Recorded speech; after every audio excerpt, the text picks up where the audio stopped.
Enthousiasme, c'est de vous voir fidèle au programme de Moto TV. À présent, il est temps pour nous de vous informer. Un seul titre à la une. Certaines femmes qui évoluaient dans les petits commerces migrent vers la vente des sauterelles dont le mois de novembre est propice. Avec cette vente, celles-ci expliquent faire des bonnes recettes pour parer à leurs besoins quotidiens non sans risque. Ce titre et bien d'autres vous seront développés dans un instant.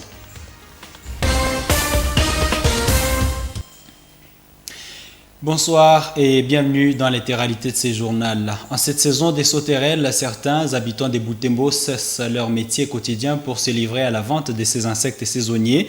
Moto TV a rencontré ce vendredi 26 novembre des marchands des sauterelles qui ont affirmé préférer quitter leur activité courante car d'après eux, ils tirent plus de recettes dans la vente des insectes saisonnières et comestibles. Suivant ces reportages de Delphin Voya et Luciana Moussiviroa pour d'amples détails.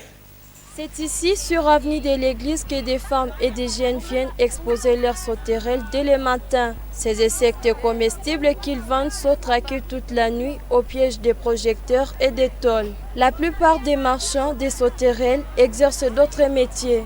Mais ce mois de novembre, ils ont décidé de profiter des revenus de cette saison. C'est le cas de Marie qui vend du poisson. Cette mère de 4 enfants trouve que cette activité saisonnière l'aide à augmenter son revenu par rapport à la vente du poisson.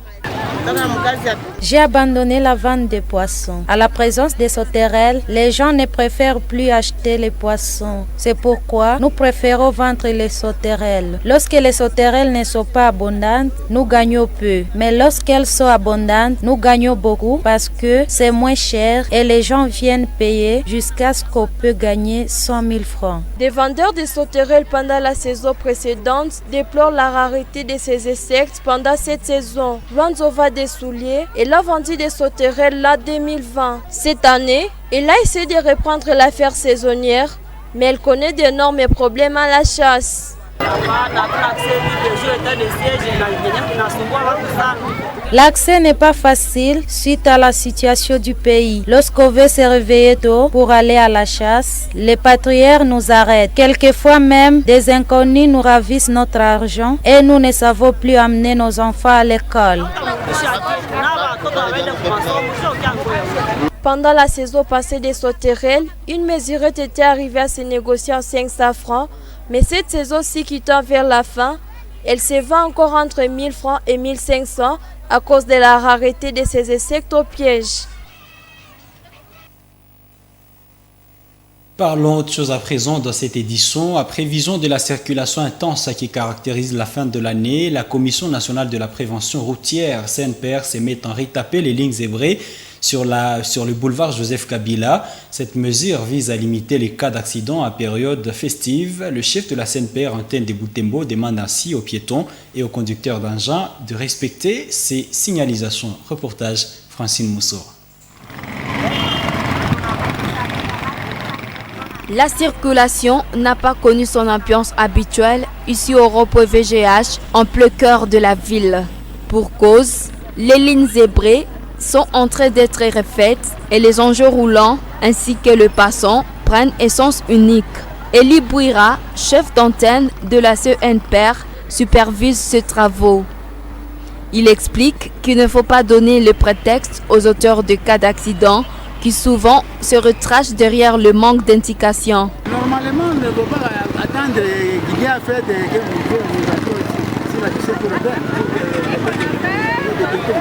nous sommes contraints à repeindre tous les passages des piétons et la couleur a déjà effacé. C'est pourquoi nous demandons à tous les usagers de la route, tout le monde qui utilise la route, de respecter cette traversée des piétons. Quand ils viennent, arrivent, quand ils voient que si ce passage des piétons, il y a des personnes, ces usagers de la route, les motards, ceux qui sont véhiculés, doivent obligatoirement s'arrêter pour faire passer, pour faire traverser les piétons à toute quiétude. Sali Taku repeint ces lignes zébrées, raconte que le travail n'est pas facile suite aux couches de saleté qui sont remarquables sur le goudron. Il exhorte ainsi qu'il y ait 2 camions-citernes pour nettoyer régulièrement la chaussée en vue de la visibilité permanente de ces signaux.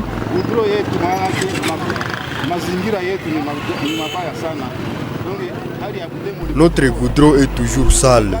C'est à cause de la boue de la ville. Il nous faut un véhicule citerne pour nous aider à laver ce goudron chaque jour. Masumbuko, conducteur de moto, apprécie ces travaux. Il demande à la CNPR de les étendre sur toutes les artères de la ville déjà asphaltées. Ce qu'ils font là, c'est bon, mais il faut qu'ils choisissent de bons moments pour le faire. Par exemple, le matin de chaque vendredi pendant les heures de salon. Selon la CNPR, en période festive, le nombre de cas d'accidents double. Depuis 15 ans, une femme dirige la localité Masumo, regroupant 11 villages en groupement Luongo dans la chefferie des Bassois en territoire de Lubero. Dans sa politique de gérer cette entité, Kavira Kanzoliro Judith révèle qu'elle évite d'entrer en confrontation avec la coutume, ce qui lui vaut d'ailleurs sa pérennité. Lors d'un échange avec Moto TV, elle a encouragé ses pères femmes à s'engager dans tous les secteurs sociétaux de la vie. Un portrait peint par Elim Bouletti et rendu par Kraskaniki. Cette femme avait 38 ans lorsqu'elle est devenue chef de Masumo. Aujourd'hui, avec 53 ans, dont 15 passés à la tête de 11 villages, Kanzoliro dit avoir changé sa perception sur les compétences femmes à faire carrière dans le secteur politico-administratif. Dans le village de Kalondo, où cet entretien se passe, ses administrés viennent lui témoigner allégeance. Avec ce poste, elle est aussi juge dans les conflits qui opposent ses administrés, à tel point qu'elle ne sait plus compter le nombre de jugements qu'elle a déjà rendus.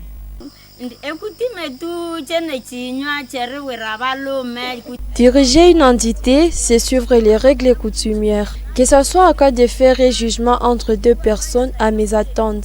Je fais tout mon possible pour rester impartial. Aujourd'hui, c'est difficile de passer un jour sans enregistrer un dossier à juger. Même la nuit, les villageois toquent à ma porte pour que je vienne tracher leurs problèmes. Ce qui perturbe mon sommeil.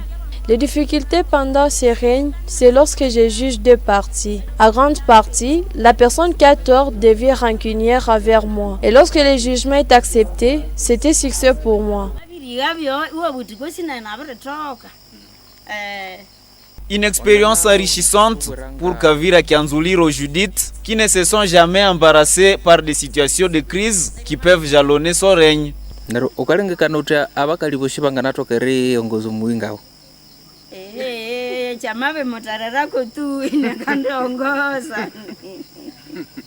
C'est ainsi qu'elle encourage ses semblables à ne pas hésiter un seul instant lorsqu'elles sont appelées à assumer de grandes responsabilités dans la société.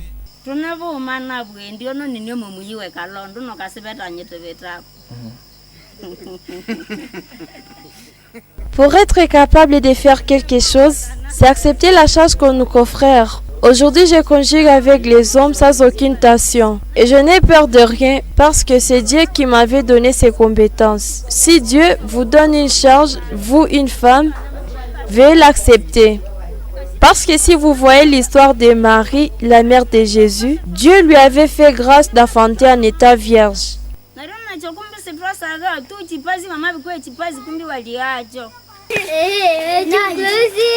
Masumo, cette localité du territoire de Lubero, connaît néanmoins quelques problèmes auxquels font face les habitants. C'est notamment la sécurité, l'accès aux soins de santé, l'impraticabilité des routes et des éboulements de terre. C'est ainsi qu'elle appelle à l'aide de sa hiérarchie pour trouver une solution appropriée. Masumo à Kinshasa, parlons de l'éducation. Le ministère congolais de l'enseignement supérieur et universitaire plaide pour une coopération gagnant-gagnant entre les universités congolaises et celles de la Belgique.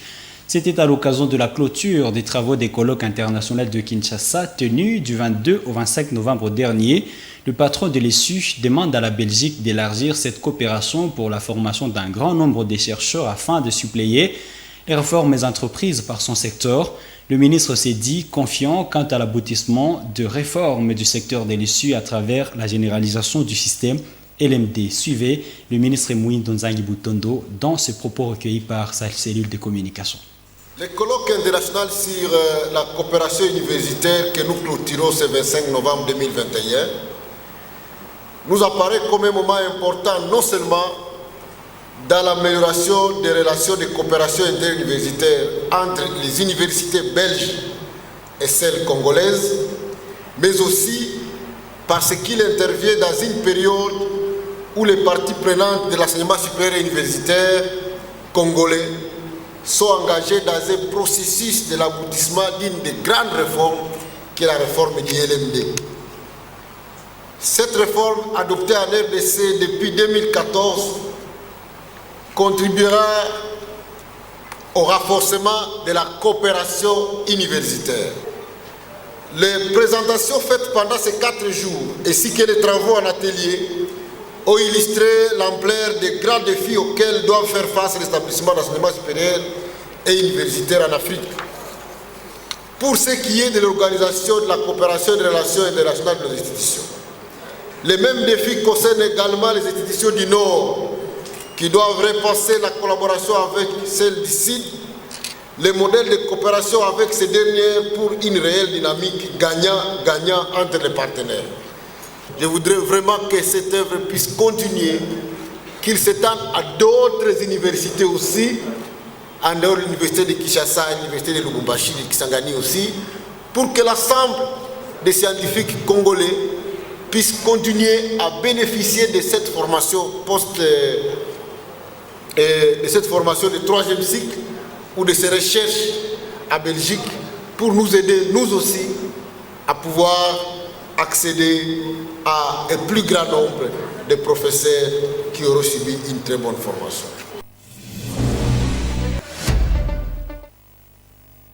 Football tenu ce vendredi 26 novembre de l'Assemblée générale extraordinaire de la CAF au Caire en Égypte.